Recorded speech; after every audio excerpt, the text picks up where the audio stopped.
Good afternoon.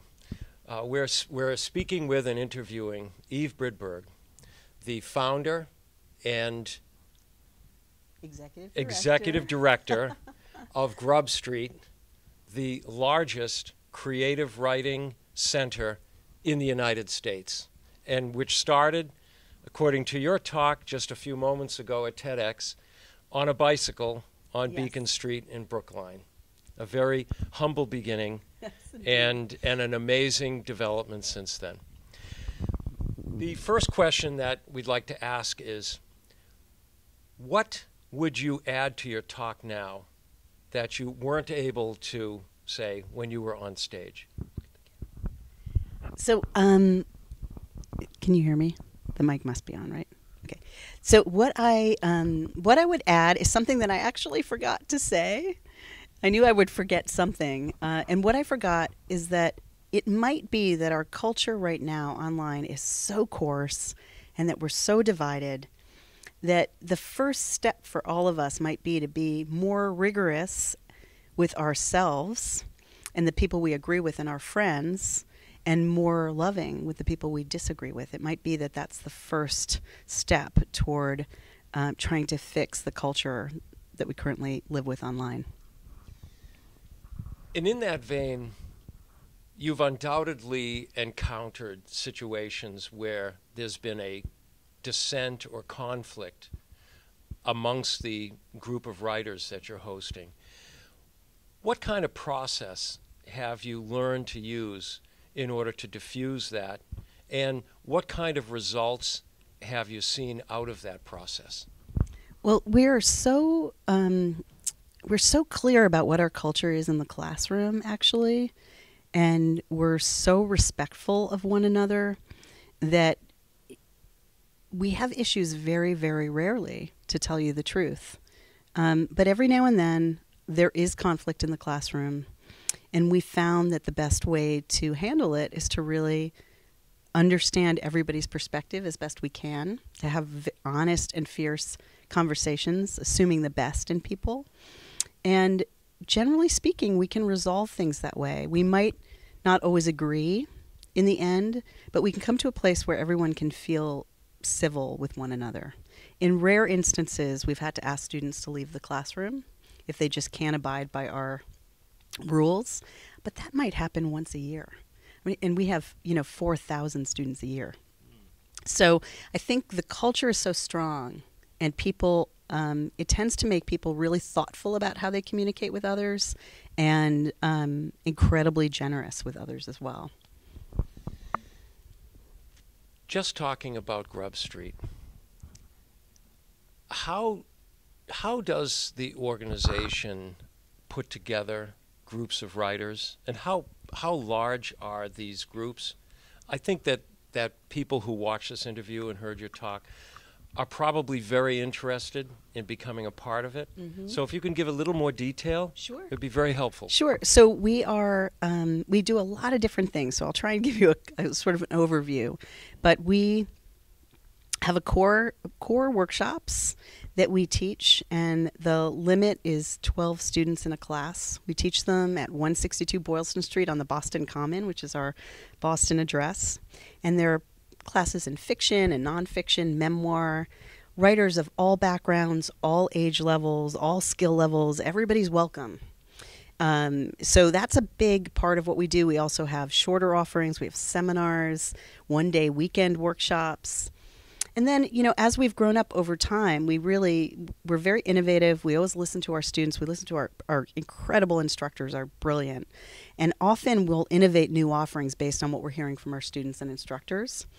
So over the years, we've built lots of longer programs around the novel and memoir in particular. We have incubators, which are for 9 students or 10 students a year.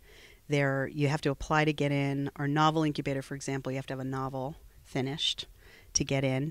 You meet for a full year, and at the end of it, we introduce you to agents and editors at our conference. So every year we also have an annual conference called the Muse in the Marketplace, Every year, book deals happen there. We bring the best editors up from New York to meet with local talent. We also are publishing agnostic, so we love bringing new digital opportunities in to educate local writers about what's going on online. So really, from kind of soup to nuts, there's something for everyone. Someone starting out for the first time, or somebody who's really serious about a long-form book and wants to finish it and try and get it out into the marketplace. We also work with teenagers. We have wonderful high school programs in the summer, after school, and on the weekends. And I would also say that we're really committed to being the most inclusive, accessible writing center out there. And so we work really hard to raise money for scholarships and free programming so that anybody can come, and money is never a problem. This is quite an inspiring description of where you are today. What was that like to build this organization, and what were the major things that happened along the way that expanded the offerings to such a wide menu? Oh, that's a great question. There have been a couple of major things. So I would say the first thing is I mentioned that I started very humbly on a bike. We had 8 students in the early years. I always ran. So in the early days, we were a for-profit in name only because I just hung flyers and we got started. But about 4 years in, I decided that it really needed to be a nonprofit because there was all this other work we wanted to do that we were going to be incapable of doing if we had to charge people tuition. So one big inflection point was turning Grub Street into a nonprofit writing center, which happened in 2001. Actually, it happened in 2002. We took a hiatus in 2001 to do all the paperwork and set it up.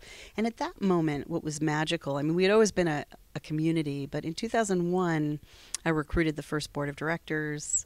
My dear friend Chris Castellani, who is our artistic director, became an Uber volunteer and a partner in this effort. And we were able to raise the money to have an office outside of my home for the first time.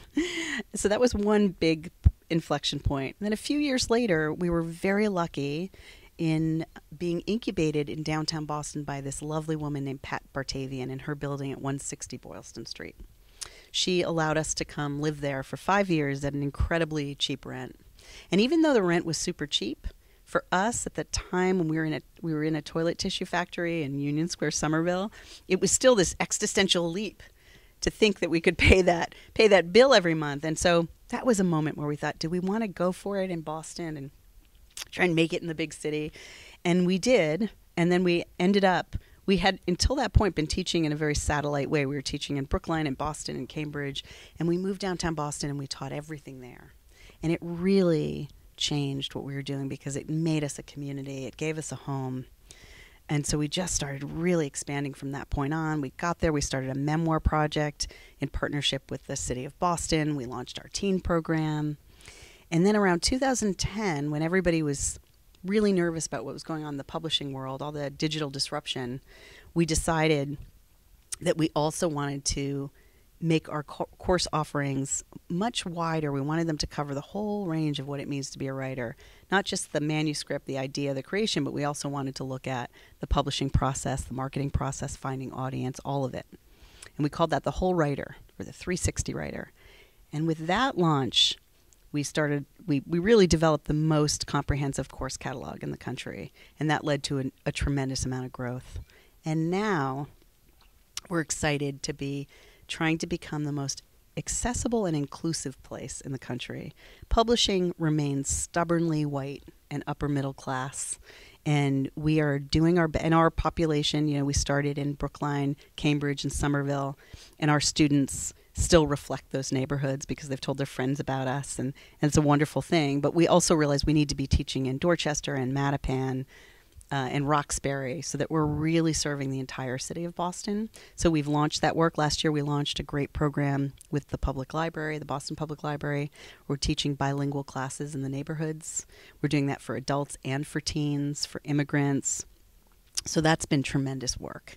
And at our conference, we're really trying to bring more writers of color and more editors and agents of color into the mix so that it becomes a more diverse conference. So that's kind of where we're headed now. We want to make sure that we're equitable, serving the entire city and helping to ensure that the publishing world is really representative of the world so that literature is relevant and exciting and finds new audience. You've, in a large way, anticipated my last question, but I'm going to ask it anyway so that you can summarize all of the wonderful things that you've just said. What is your vision for the future of Grub Street and how it works for people? Well, the vision is I would love to become more and more of a place where everybody, no matter their background or their income or their skill level, can find a place with us if they're interested in writing. Because I think everyone who's interested in writing deserves to be taken seriously and taught the craft at a high level. And I think we'll all be better off if we're reading a literature that's more reflective of the world as it is now. And so that's really our vision. We want to be as accessible and open as possible. We want to be artistically dynamic and rich.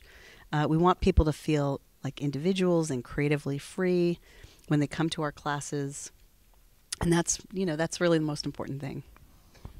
Rigor and love. Rigor and love. Kind of sums it up. It does sum it up. Thank you. Those are our favorite words at Grub Street. Thank you very much. Thank you. Thank you for having me.